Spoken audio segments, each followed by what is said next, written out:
HPV is the most common sexually transmitted infection. It is estimated that 75% of sexually active people will experience an HPV infection during their lifetime. In about 90%, their body will clear the virus within 2 years and no disease develops. This virus does not appear to discriminate for socioeconomic status, educational status, or relationship status. It's an equal opportunity virus. Dr. Denise Black is an assistant professor at the University of Manitoba at the Department of Obstetrics and Gynecology. Her priorities include promotion of excellence in practice through continued education and advocating around the issue of HPV-related disease.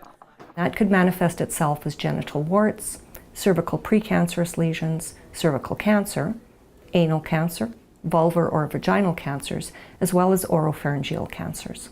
Who is at risk for HPV? Anyone who is sexually active is at risk of contracting an HPV infection.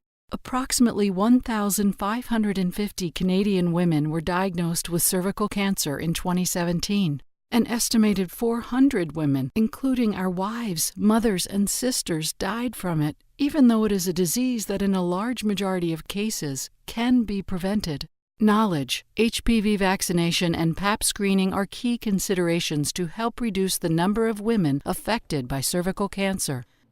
It's important to discuss with people that any new sexual partnership poses the risk of contracting HPV in the same way as you would discuss risk-reducing measures like condom use to prevent STI acquisition, contraceptive use to prevent unplanned pregnancy. We should also be discussing vaccination to prevent HPV acquisition.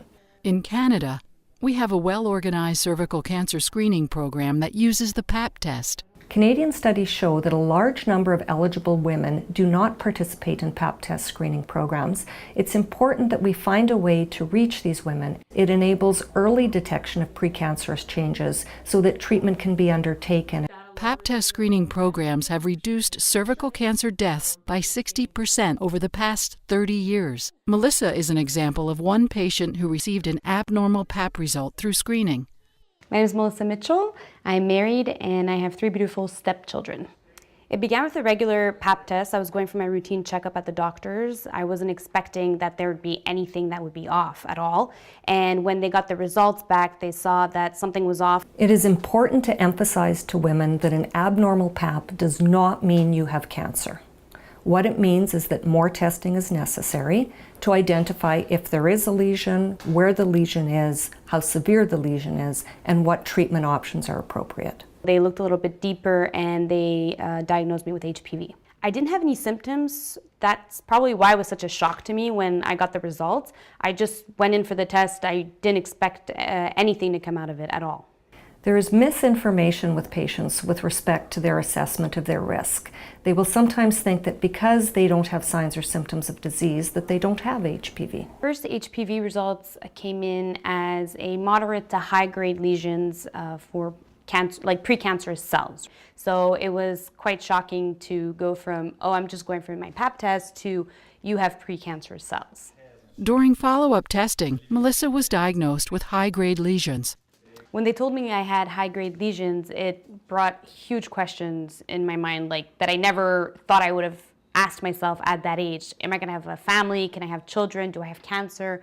What's the next step for me? For mature women with high-grade disease, the emotional toll of knowing you have this can be tough. It impacts on things like relationships, with questions like, can I transmit this to my partner? I was really concerned when the doctor called and told me I had a sexually transmitted infection. It was complete shock. I started doubting my boyfriend at the time as to his loyalty and, you know, what this meant for us. It's important to be mindful of this and to explore a woman's feelings about her treatment options.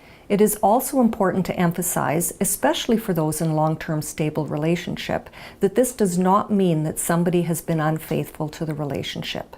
This virus can lie dormant or latent for years and then reactivate and cause disease. I was really confused when they told me I had a sexually transmitted infection and possibly cancer because I was in a long-term relationship. I felt like this can't happen to me, right? I'm safe, I've been with the same person forever. I had had one partner, so it was almost impossible. It's important to have written literature or reputable resources to direct people to so that they can get further education. Although we have recommendations on who should be vaccinated, we don't have a whole lot of guidance or support materials on how to initiate that conversation. So the results were confusing, but the doctor was a big help in terms of telling me where I was at, what was my next steps, and she strongly recommended I get vaccinated. Many mature women don't know that if they are at risk of acquiring an HPV infection, vaccination is an option. They have vaccinated their children, but often assume that vaccination is only for school children. When I got the results, immediately the doctor told me or asked me if I was vaccinated, and I said no. And she said that she strongly recommended I do get vaccinated for future possible infections. I think that in my situation, having the conversation with the patient about preventing future infections is super important. But I also feel like they should be, presenting at an earlier stage in a young woman's life to prevent her from developing cancer and being in the situation that I was in. Ideally, vaccination should be done prior to the onset of sexual activity. Those who have been diagnosed with HPV disease, which may be genital warts or an abnormal pap test or cervical precancerous lesions, that is a good time to bring up vaccination as well.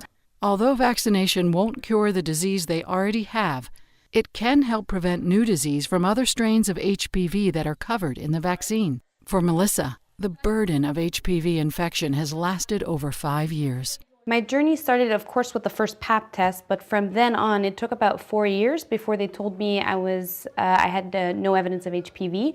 So it was a biopsy every 6 months. Those are quite painful and uncomfortable. It's not something that you look forward to. So the journey was quite long and quite stressful. I'm really happy with my decision to get the vaccination. My health is great. There's no evidence of HPV, so the doctors have cleared me completely. I'm currently on a 5-year preventful watch, so I will go back in 5 years to see where I'm at, but for right now, I'm pretty healthy. Vaccination does not protect everyone and only protects individuals against those types of HPV that are contained in the vaccines. As with any vaccine, side effects and allergic reactions may occur. Vaccinated women should still get routine cervical cancer screening. Vaccination does not treat HPV disease or consequences of HPV disease.